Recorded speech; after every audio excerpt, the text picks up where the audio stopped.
Well, wifey, from now on you'll eat from your own groceries.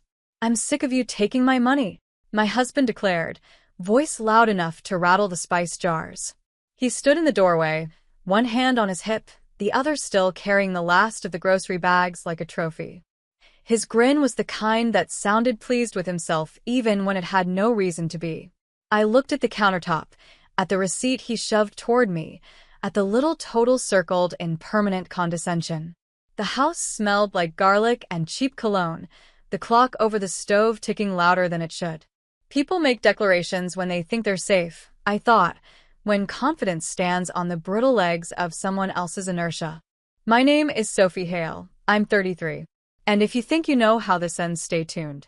I smiled the way you smile when you're cataloging evidence. Okay, I said, calm as a held breath. Fine. He blinked, triumphant. Good. Consider it fair. He didn't see the small list taped underneath the spice rack, the one I'd written 2 nights ago after another month of his excuses and last-minute money requests. It read, in neat, unassuming letters, groceries, his name off account, emergency fund, kitchen rules. I tore the list in half and slid each piece into 2 different drawers like a magician hiding cards. We're having 20 relatives for your birthday? He asked later, voice sugary. Your mom will love how generous I am. He beamed, pleased he could throw an event and force applause for the people who'd never notice me unless there was food involved. He never considered that generosity can be performative, an audience piece dressed as kindness. When the first car pulled into our driveway 3 days later, the house smelled the way it always had on holidays: cinnamon, roasted peppers, and the quiet tension of expectations. Plates gleamed in the oven. The table folded out like stage scenery. My husband hovered, preening, ready for compliments. They stepped into the kitchen, laughing, hands full of wine and gossip, and then they stopped. The room went small and sharp. Their eyes slid over the island, the place cards, the buffet, but lingered on the note propped like a placard where the roast should be. The note read, all food provided by guests. Kitchen access, none. Please check coats and wallets at the door. Silence settled like flour on the countertops, soft, white, impossible to ignore. My husband froze first. His face flickered between confusion and disbelief, as if he was waiting for a punchline that never came. The relatives, his brothers, cousins, that aunt who never left without leftovers, looked around for the usual smell of dinner, but the only scent in the air was freshly brewed coffee and quiet defiance. What is this? He demanded, lifting the note like it was written in a foreign language. Exactly what it says, I replied, folding napkins with deliberate calm. Everyone brings their own food. Remember? Separate groceries. A few guests tried to laugh it off. You're kidding, right? His mother asked, clutching her pearls like the family's reputation depended on my answer. I smiled sweetly. Not at all. Since we have separate budgets now, I didn't want to burden my husband with feeding 20 people from his groceries. The words landed like cold water. His cousins shuffled, pretending to check their phones. One of them whispered, damn, under his breath. My husband's voice cracked. You're embarrassing me in front of my family. I met his eyes. You embarrassed me the moment you called me a burden in my own kitchen. He sputtered, his hands gripping the countertop as if he could control the situation by holding on tighter. You can't just— I can, I said softly. And I did. I gestured toward the empty table. Feel free to stay. I made coffee. That's from my groceries. For a moment, no one moved. Then, like a slow collapse of politeness, people began backing away. Someone coughed. Someone muttered an excuse. The door opened and closed, one relative after another filing out. By the time silence returned, only he and I stood there, me with a calm pulse, him with a face red as the pot left on the stove. You've lost your mind, he hissed. No, I said, finally sitting down. I just stopped losing everything else. He paced the kitchen, breathing heavy, the way he did when control slipped through his hands. You humiliated me, he said finally, slamming his palm against the counter. You made me look like some cheap fool. I tilted my head. You didn't need my help with that. He froze, eyes narrowing. You think you're clever? No, I said quietly. I think I'm done being convenient. He started collecting his phone, keys, and wallet, angry motions that filled the air like static. You better fix this before they start talking. I leaned against the counter, arms folded. Let them. Maybe they'll finally see what I've been living with. He stopped, stunned that I didn't flinch, didn't beg, didn't apologize. For years, every argument ended with me smoothing things over, cooking his favorite dinner, pretending peace was worth silence. Not this time. I walked to the refrigerator, opened the door, and showed him 2 shelves, his and mine. See, I said, pointing to the labeled stickers. Yours, beer, bacon, processed snacks. Mine, vegetables, yogurt, sanity. He blinked, unsure if I was joking. I wasn't. When you said separate groceries, I continued. I thought you meant it. Turns out, I was the only one who listened. He opened his mouth, then shut it, maybe realizing he'd run out of script. The confidence that once made him magnetic now made him small. Go ahead, I said softly. Tell everyone I stopped cooking for you. Tell them why. He stormed out, the front door slamming so hard a photo frame rattled off the wall. I picked it up, it was from our wedding. We were both smiling, but even then, I looked tired in the eyes.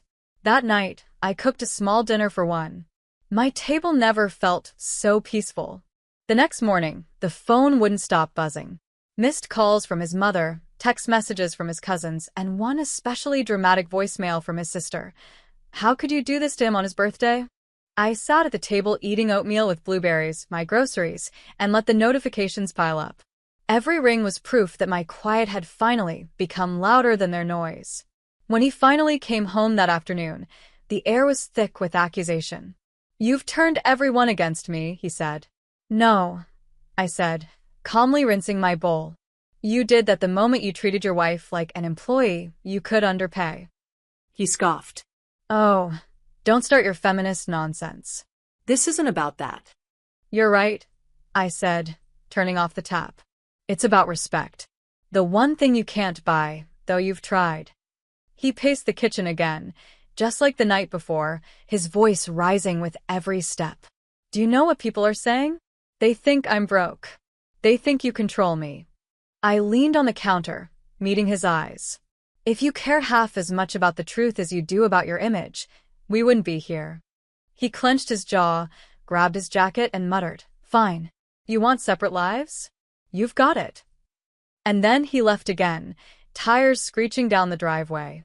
For a long moment, I stood in the doorway, the silence settling over the house like dust. Then I smiled, small, real. In the afternoon, I transferred the last of my savings into a new account under my name only. That night, I changed the locks. The next morning, a moving truck pulled into the driveway, his things neatly boxed, labeled, and waiting by the porch. Sometimes revenge isn't loud. It's organized. By evening, the house looked lighter. His clutter was gone, the constant trail of socks and unpaid bills erased from sight. The air even smelled different, citrus cleaner and freedom. I sat on the couch with a mug of tea, scrolling through job listings for a second income stream, just because I could. For the first time in years, every decision was mine. My phone buzzed again, this time from an unknown number. The text read, You can't just kick me out. My name's on the lease. I took a slow sip, typed back. Correction it was. I paid the rent this month. The landlord's already updated it. 3 dots blinked for a while, then stopped. Silence. A knock came around 8. I didn't move until it repeated, sharper. I opened the door halfway. He stood there, eyes glassy, carrying a grocery bag like a peace offering. Inside were beer cans and instant noodles. I came to talk, he said, trying to soften his tone. You've made your point. I didn't make a point, I said, keeping the door steady between us. I made a choice. He sighed. You really think you can do this on your own? I already am. His laugh was small and mean. Let's see how long before you come crawling back. I smiled. If that happens, I'll bring my own groceries. He stared at me, realizing the conversation wasn't going to end in surrender. Finally, he dropped the bag by his feet and left without another word. The next morning, I left for work early, stopped at a cafe, and ordered breakfast for one: avocado toast, fresh coffee, peace. The barista smiled. "You celebrating something?" "Yeah," I said. My appetite came back. And this time, I wasn't feeding anyone's ego but my own. Weeks passed, and the silence became comfortable. I didn't realize how much energy it took to live with someone who filled every quiet space with criticism. Now, mornings began with coffee and a podcast, not a list of my supposed flaws. At work, my colleagues noticed. "You look different," my friend Dana said during lunch. "Like you slept." "I did," I laughed. For the first time in years. I focused on my projects, finished early, and even started baking again, something I'd stopped because he'd mocked it as a waste of ingredients. My small apartment smelled like vanilla and cinnamon, peace rising like warm bread. Then one afternoon, an envelope arrived, thick, creased, familiar handwriting on the front. His. I didn't open it right away. It sat on my counter for hours before curiosity won. Inside was a single note. "We were good once. Let's fix it. I miss us." There was no apology. No mention of the slap, the humiliation, or the public scene that started all this. Just nostalgia, the cheapest form of manipulation. I tore the letter in half, dropped it into the trash, and smiled when I saw my groceries in the fridge. Everything fresh, everything mine. Later that night, I drafted an email to my landlord, officially requesting to remove his name from the old lease and replace it with mine. I attached proof of income, deposit slips, and a short note: "Tenant has relocated permanently." Before bed, I sat on the balcony with my tea and whispered into the night, "This is what love should have felt like. Quiet, clean mine. No begging. No bargaining. Just being." And when I finally turned out the light, the house didn't feel empty. It finally felt owned.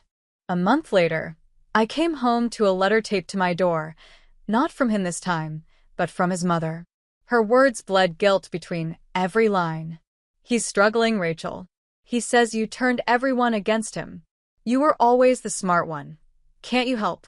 I read it once, folded it carefully, and slid it beneath a stack of unopened bills that weren't mine anymore. Guilt was their favorite currency, and I'd stopped trading in it. That evening, Dana came over with wine. We cooked pasta, opened all the windows, and laughed so hard we scared the cat. Midway through dinner, she leaned across the table. "So," she grinned, "you really done with him?" I smiled, twirling my fork. "You know how people say they hit rock bottom? I found mine and built a kitchen on top of it." She raised her glass. "To separate groceries." We clinked glasses, and it felt like sealing a pact with myself. The next morning, I received an email from a publishing platform where I'd submitted an article anonymously. "Congratulations, your piece, The Grocery Line Divorce, has been accepted for publication." I reread the title and laughed. My story, our ridiculous fight, had become something useful. Healing disguised as humor. The article went live that weekend and spread fast. Comments poured in from women who'd lived the same pattern in different kitchens. "You wrote my marriage," one said. "I'm buying my own groceries tomorrow," wrote another. Reading their words, I realized revenge had quietly turned into something softer, stronger, empowerment. I didn't need to ruin him. I just needed to rebuild myself loud enough for others to find the exit too. The article exploded far beyond what I expected. Overnight, it was shared on forums, blogs, even a morning talk show segment titled, "Women Reclaiming Their Kitchens."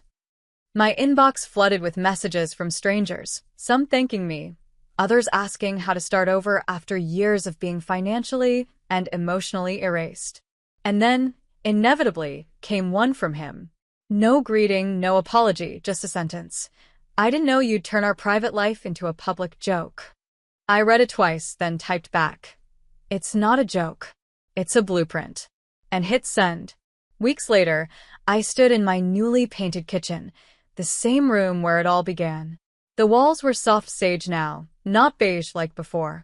I'd replace the dining table. The old one had too many ghosts, and stock the shelves with things I liked. Spices he used to mock. Tea blends he said were pretentious. My first royalty payment arrived that afternoon, small but symbolic. I transferred half into savings, half into a new fund I created online. The Shared Shelf Project, microgrants for women leaving controlling households. It felt poetic, turning a fight over groceries into fuel for freedom. That evening, Dana dropped by with flowers and a grin. "You made the news again," she said, holding up her phone. The anchor read, "From domestic disrespect to digital empowerment. One woman's viral story." I laughed. Guess separate groceries fed more than one person.